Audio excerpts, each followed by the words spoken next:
வாழ்க வையகம், வாழ்க வையகம், வாழ்க வளமுடன். குரு வாழ்க, குருவே துணை. தியானமே யோகம், யோகமே ஞானம். தமிழ் ஆனந்த யோகம். வாழ்க வளமுடன்.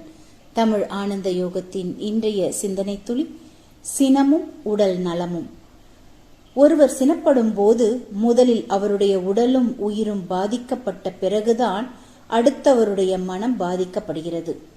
நம்மிடம் உருவாகும் சினம் மற்றவருக்கு உடலாலும் மனதாலும் பாதிப்பை கொடுக்கும். எனவே ஒருவர் சினப்படும் பொழுது அதன் முதல் பாதிப்பு அவருக்கே உடலாலும் உயிராலும் ஏற்படுகிறது. நம்மிடம் சினம் தோன்றும் பொழுதெல்லாம் என்னுடைய உடலையும் உயிரையும் பாதிக்கக்கூடிய கோபத்தை பிறரிடம் காட்டி என்ன சாதிக்கப் போகிறேன், என்ன பலனை பெறுகிறேன் என்ற கேள்வியை நமக்குள் நாமே கேட்டுக்கொள்ள வேண்டும். சினப்படுவதால் நமது உடலில் ஏற்படும் பாதிப்பிற்கும் உயிர் ஆற்றல் விரயமாவதற்கும் ஏற்றவாறு ஒரு நன்மையான பலன் கிடைக்குமா என்றால் கிடைக்கவே கிடைக்காது. கண்ணாடி டம்ளர் ஒன்றை மனைவி உடைத்து விட்டதாக வைத்துக் கொள்ளுங்கள். அதன் விலை ரூபாய் 20 இருக்கிறது. இதற்காக சினம் கொண்ட அவரது கணவர் கோபம் கொண்டு அரை மணி நேரம் திட்டுகிறார், கத்தி பிதற்றுகிறார். இந்த அரை மணி நேரத்திற்கு அவர் உயிரில் ஏற்பட்ட விரயமும் உடலில் ஏற்பட்ட பாதிப்புகளும் சரி செய்ய வேண்டுமானால் எத்தனை ஆயிரம் ரூபாய்கள் அல்லது லட்சங்கள் செலவழிக்க வேண்டும். தொடர்ந்து சினம் கொண்ட ஒருவர் இரத்த அழுத்தம் கூடி கடைசியாக இருதய அறுவை சிகிச்சை வரை செல்லக்கூடியவராக இருப்பார். உடைத்த கண்ணாடி டம்ளரின் விலை எங்கே? அதற்காக கோபப்பட்டதினால் உண்டான விளைவிற்கு அவர் செலவழிக்கும் தொகை எங்கே? சினப்படுபவர் ஒவ்வொருவரும் இவ்வாறு சிந்தனை செய்ய வேண்டும். தனக்குள் உண்டான சினத்தினால் ஏற்பட்ட உடல் உயிர் விரயத்தையும் அதற்காக செலவழிக்கக்கூடிய பொருட்செல்வத்தையும் ஒப்பீடு செய்து பார்க்க வேண்டும். இதுபோன்று ஆழ்ந்து சிந்திக்கும் பொழுது சினத்தை தவிர்ப்பதற்கான முக்கியத்துவம் உணரப்படும். சினப்படும் ஒருவரின் அலைச்சுழல் பீட்டா அலைச்சுழல் நிலையின் உச்சத்திற்கு செல்லும் பொழுது இது போன்ற விழிப்புணர்வு சிந்தனைகளும் வராது என்பதும் உண்மை. அந்த விழிப்புணர்வை பெறுவதற்காகத்தான் அகத்தாய்வு பயிற்சிகளை ஆழ்ந்து உணர்ந்து செய்வது அவசியமாகிறது. சினத்தால் ஏற்படும் உடல் உயிர் விரயங்களையும் அதற்கான பொருட்செலவையும் ஒப்பீடு செய்ய முடியாது என்பதையும் தெரிந்து கொள்ள வேண்டும். ஆனால் சிலருக்கு பிறக்கும் போதே அதிகமாக சினம் கொள்ளும் குணமும் வந்துவிடுகிறது. இறைஞான ஆசிரியர் நன்மணி ஐயா அவர்களுக்கு நன்றிகள். வாழ்க வளமுடன் ஐயா.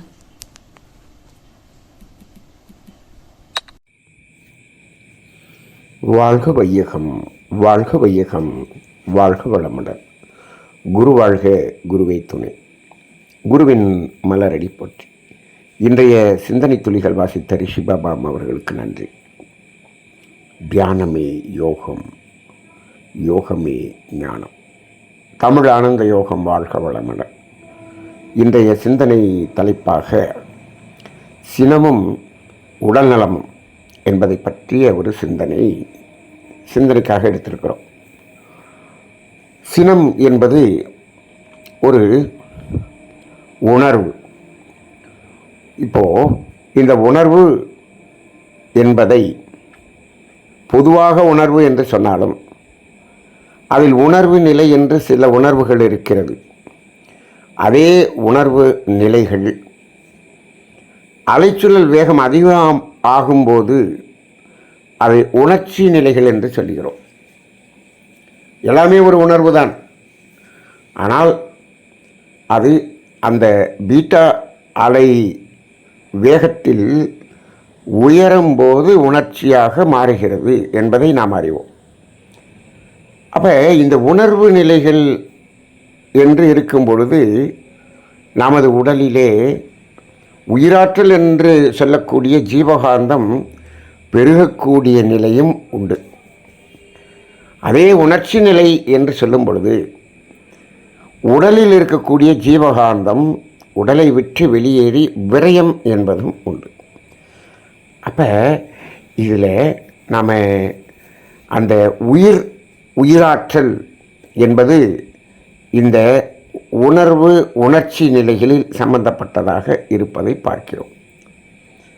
சரி, அப்படி இந்த உணர்ச்சி நிலைகளிலே அதிகமாக நாம் இன்றைய சமுதாயத்தில் உயிராற்றலை இழந்து உடல் நலத்தை கெடுத்து கொள்ளக்கூடிய ஒரு உணர்ச்சி நிலை என்பது சினம் என்பதாக இருக்கிறது. இப்பொழுது சினம் என்பது ஒரு சிறிய வயது முதற்கொண்டே வெளிப்படுவதை நம்மால் பார்க்க முடிகிறது.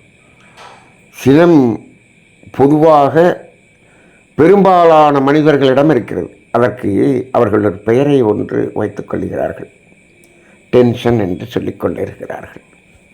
ஒரு குழந்தை கூட நான் டென்ஷனாக இருக்கேன்னு சொல்லுது. இப்போது எதற்காக இந்த சினம் என்ற இந்த உணர்ச்சி நிலை என்று சொன்னால் முழுக்க எதிர்பார்ப்பு என்பதை நாம் கடந்த சிந்தனைகளிலே பார்த்திருக்கிறோம். இப்போது எதிர்பார்ப்பு என்றால் எங்கே எதிர்பார்ப்பு? ஒரு பொருளை தேடுவதில் ஒரு எதிர்பார்ப்பு, அதிகாரத்தை தேடுவதில் ஒரு எதிர்பார்ப்பு, புகழை தேடுவதில் ஒரு எதிர்பார்ப்பு, இறுதியாக புலனின்பத்தை தேடுவதிலும் ஒரு எதிர்பார்ப்பு. இந்த நாளில் தானே வேறு என்ன இருக்க முடியும்? மகரிஷி அவர்கள் தெளிவாக சொல்லுகிறார்கள், பொருள், புகழ், அதிகாரம், புலனின்பம். இந்த நாளில் தான் மனிதன் மயங்குகிறான், எதிர்பார்ப்பை அதிகப்படுத்துகிறான். இப்போது தேவை மீறி எதிர்பார்ப்பாக மாறும் பொழுது, தேவையை மீறும் பொழுது தானே அங்கு சினம் என்பது வருகிறது. அப்போ இந்த நாளிலும் அவன் மயங்கும் போது அங்கு எதிர்பார்ப்பாகிறது. சரி, தேவை என்று பொருளை எதற்கு தேடுகிறோம்?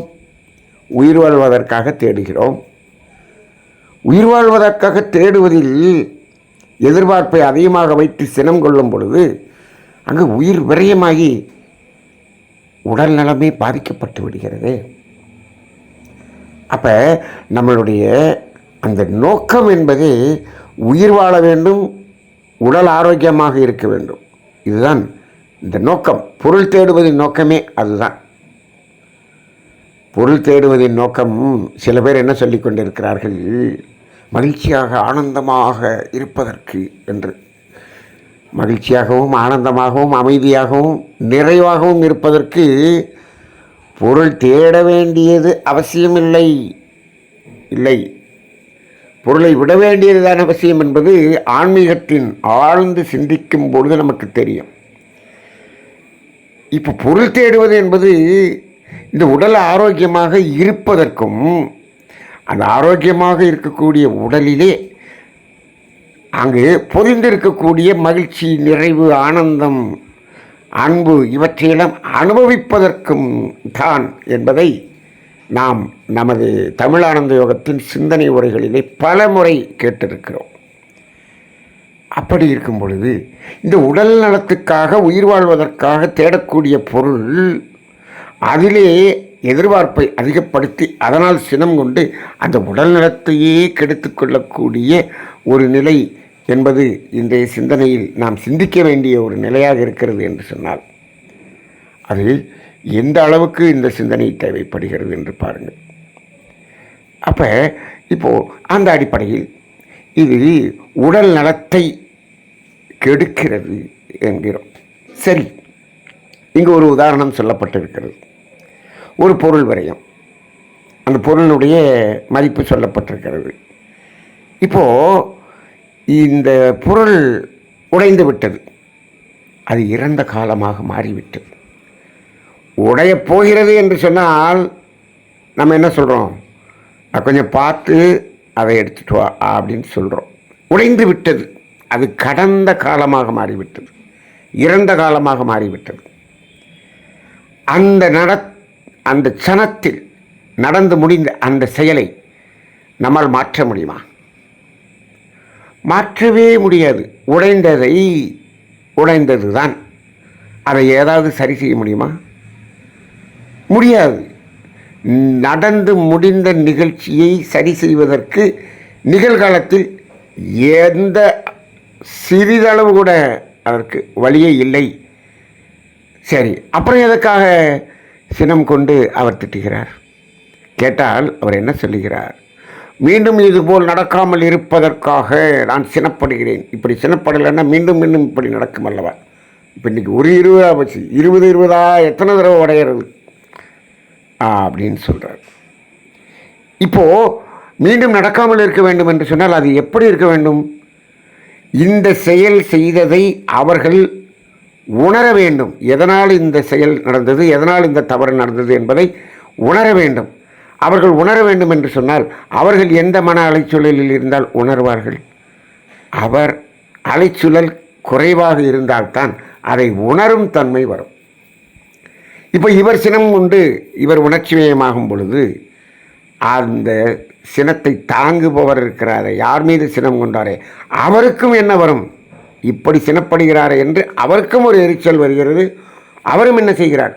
அந்த அலைவேகத்திலே அவரும் உணர்ச்சி நிலையாகத்தான் இருக்கிறார். அந்த உணர்ச்சி நிலையில் இவரால் இந்த செய்த தவறுக்கான காரணத்தை உணர முடியுமா என்று சொன்னால் அங்கே உணர முடியாது. அப்போ என்னாச்சு? இந்த சினத்தினால் அது உணர வைத்து விட்டோமா என்று சொன்னால் இல்லை. ஒரு பயத்தை ஏற்படுத்துகிறோம். பொதுவாக ஒரு செயல் செய்யும்போது அடுத்து இதே செயலை செய்யும் பொழுது அந்த பயத்தோடு செய்கிறார் என்று வைத்துக் கொள்ளுங்கள்.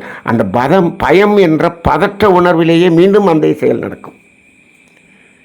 இதுவெல்லாம் வாழ்க்கையில் ஒவ்வொரு அனுபவங்களையும் அனுபவித்து பார்க்கும் பொழுதுதான் இதனுடைய உண்மையை நாம் விளங்கி கொள்ள முடியும்.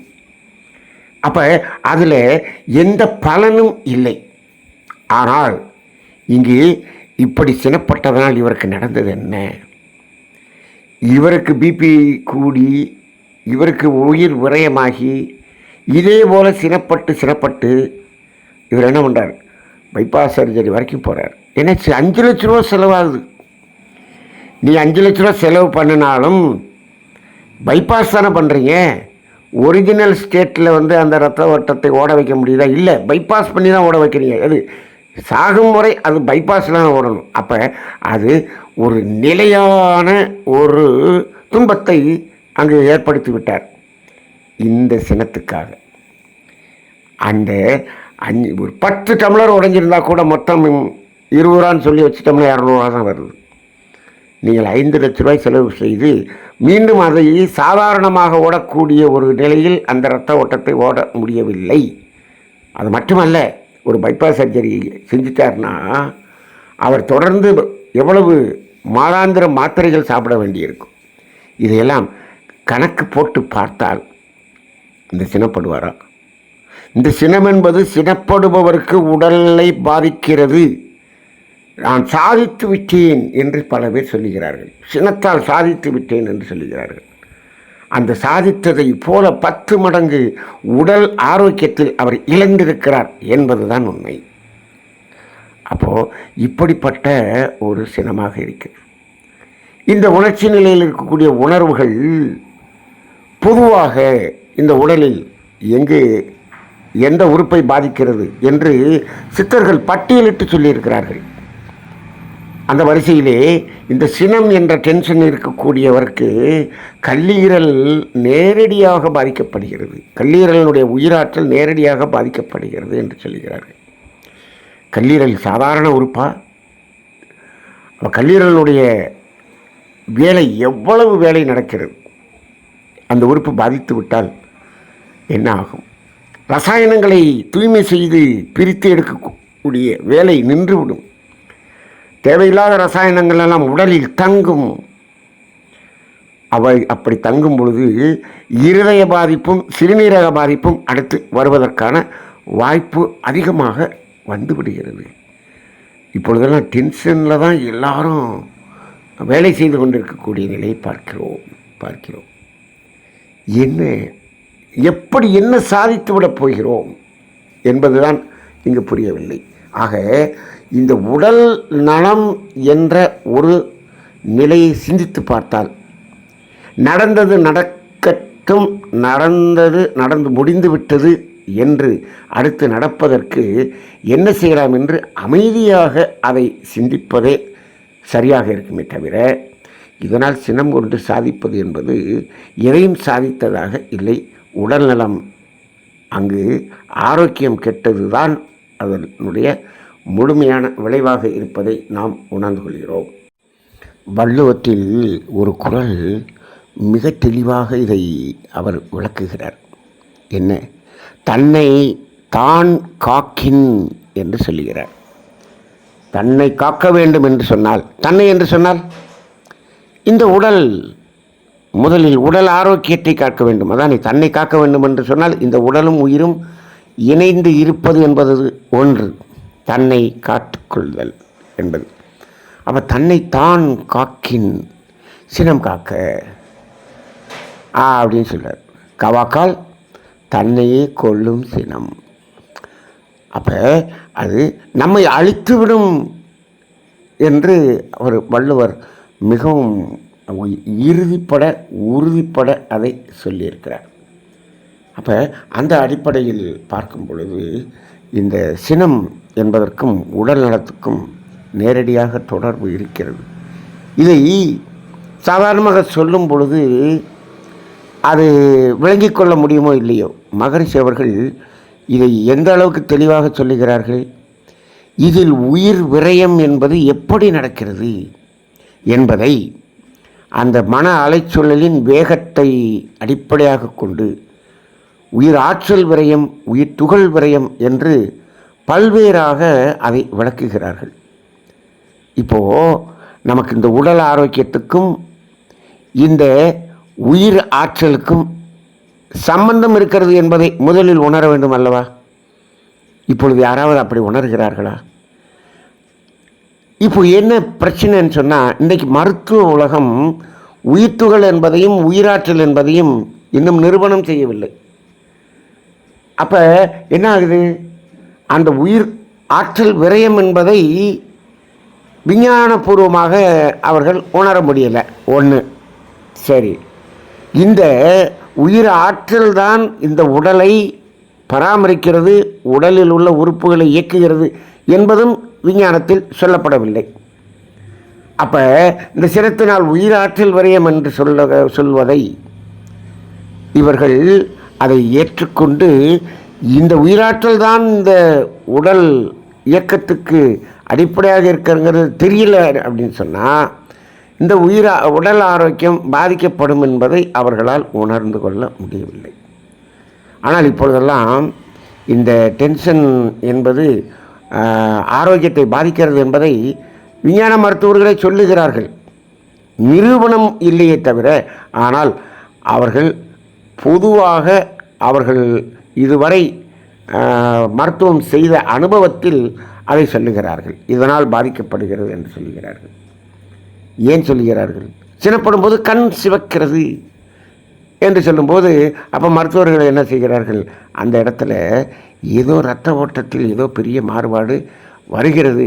அப்போ ப்ராக்டிக்கலாக உணர்கிறார்கள் ஏதோ பாதிக்குது அப்படிங்கிறத.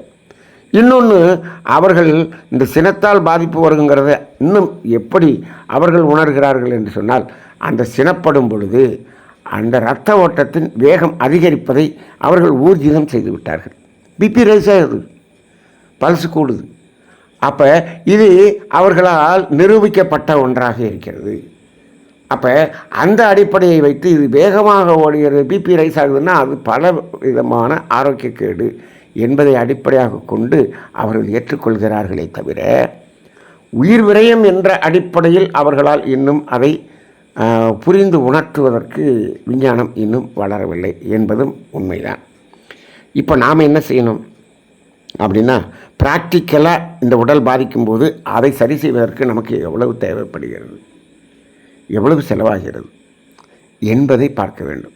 இன்னும் பாருங்கள், கொஞ்சம் இவ்வளோ உயிராற்றல் வெளியே போகுது, அந்த உயிராற்றல் நாம் உருவாக்குவதற்கு எவ்வளவு செலவழிக்கிறோம் கணக்கு பார்க்கணும்.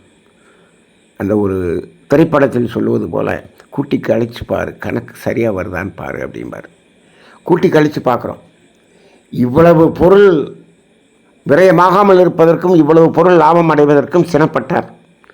சினத்தினால் வந்த நோய்க்கு எவ்வளவு செலவு செய்தார், கூட்டி கழித்து பார்த்தா கணக்கு மைனஸில் தான் வருது. ஆரோக்கியத்தை சரி செய்வதற்கு எத்தனை லட்சம் செலவழித்தாலும் அதை சரி செய்ய முடியாது. அப்போ சினப்படாமல் இருக்க வேண்டுமா என்று சொன்னால், இதை உணர்ந்து உணர்ந்து உணர்ந்து உணர்ந்து சினப்பட்டு இதை சாதிப்பதை விட அமைதியாக முடிந்த அளவுக்கு சாதிப்போம், அதில் கொஞ்சம் விரயம் இருந்தாலும் பரவாயில்லைன்னு நம்ம அந்த கூட்டி கழித்து கணக்கு பார்க்கும்போது தான் சரியாக வரும். இந்த கணக்கு பார்க்கறது தான் தற்சோதனை என்ற அகத்தாய்வாக இருக்கிறது. மகரிஷி அவர்கள் தற்சோதனை அகத்தாய்வுக்கு அவ்வளோ இம்பார்ட்டன்ஸ் கொடுக்கறது இதுக்காகத்தான். இந்த அடிப்படையில் நாம் சிந்தனை செய்து கடைசியில் என்ன பண்ண ரைட் வேண்டாம் என்று அதை பொறுமையாக ஏற்றுக்கொள்ள வேண்டும். இன்னொன்று, இதற்கு என்ன நடந்தாலும் எப்படி அமைதியாக இருப்பது என்று சொன்னால், என்ன நடந்தாலும் இறைவன் செயல் என்று சில பேர் சொல்லிக் கொள்ளுகிறார்கள். எல்லாம் இறைவன் செயல், நாம் என்ன செய்ய போகிறோம்னு அமைதியாக இருக்கிறது. இந்த காலத்தில் அதெல்லாம் சொல்ல முடியாது. இன்றைக்கி இருக்கக்கூடிய இளைஞர்கள் அப்படிலாம் சொன்னால் ஏற்றுக்க மாட்டாங்க. என்ன நடந்தாலும் அது எதன் அடிப்படையில் நடக்கிறது? நமது கர்ம வினையின் அடிப்படையில் நடக்கிறது. சினம் கொள்வதால் அதை என்ன செய்ய முடியும்? இப்போ இது உடைய வேண்டும் என்று சொன்னால், இது விரயமாக வேண்டும் என்று சொன்னால், அதுக்கு ஏதோ கர்ம வினையின் அடிப்படையில் விரயமாக வேண்டியது. மகரிஷி சொல்வார்கள், நடக்க வேண்டியது நடந்து விட்டது, ரைட், அடுத்து நடக்கப் போவது என்ன என்று பார்ப்போம். இதை விட பகவத்கீதை என்ன சொல்லுது? நடக்க வேண்டியது நன்றாகவே நடந்ததுன்னு சொல்லுது. நம்மளாவது என்ன சொல்கிறோம்? நடக்க வேண்டியது ஏதோ கர்ம வினையின் அடிப்படையில் நடந்து விட்டது, ஏற்றுக்கொள்வோம் சொல்கிறோம். நடந்தது நன்றாகவே நடந்தது என்று சொன்னால் அது இன்னும் எவ்வளவு தெளிவாக சொல்லுது பாருங்கள். அந்த கர்மவினை விலகி தூய்மை நடப்பதற்காக நடந்தது. அது ரொம்ப இன்னும் ஆழமான ஒரு சிந்தனைக்குள்ளாக அவர்கள் அதை கொண்டு செல்கிறார்கள். அப்போ அந்த அடிப்படையில் பார்க்கும் பொழுது இந்த சினம் என்ற உணர்வுக்கும் உடல் நலம் என்பதற்கும் நேரடியாக உடனடியாக தொடர்பு அங்கு நடக்கிறது என்பதை உணர்ந்து கொண்டு, இந்த டென்ஷன் என்று சொல்லக்கூடிய உணர்ச்சி மயம் என்று சொல்லக்கூடிய சினம் என்பதை முடிந்த அளவுக்கு தவிர்த்து நாம் இயல்பு நிலையில் வாழ்வதற்கு என்ன இருக்கிறதோ அதை ஏற்றுக்கொண்டு அதற்கு அமைதியாக என்ன ஒரு தீர்வை நாம் செய்ய வேண்டும் என்ற ஒரு புரிதலோடு பயணிப்பதற்கு மகரிஷியினுடைய தத்துவங்கள் நமக்கு மிகவும் உறுதுணையாக இருப்பதை நாம் உணர்ந்து கொண்டிருக்கிறோம். இந்த தினந்தோறும் நடக்கக்கூடிய சிந்தனைகளின் வெளிப்பாட்டிலே இந்த சிந்தனைகள் இன்று சமுதாயத்தில் அனைவருக்கும் பகிரப்பட வேண்டிய சிந்தனையாக இருக்கிறது என்பதை உணர்ந்து நாமும் சினம் கொள்ளாமல், இந்த சினம் என்ற சூழ்நிலையில் இருப்பவர்களுக்கு இதை பகிர்ந்து அவர்களையும் ஒரு அமைதி நிலையில் வாழ்வதற்கான வழிவகுப்போம். நல்ல சிந்தனைகளை சமுதாயத்துக்கு கொடுத்து நல்ல சமுதாயத்தை உருவாக்குவோம். வாழ்க வளமுடன்.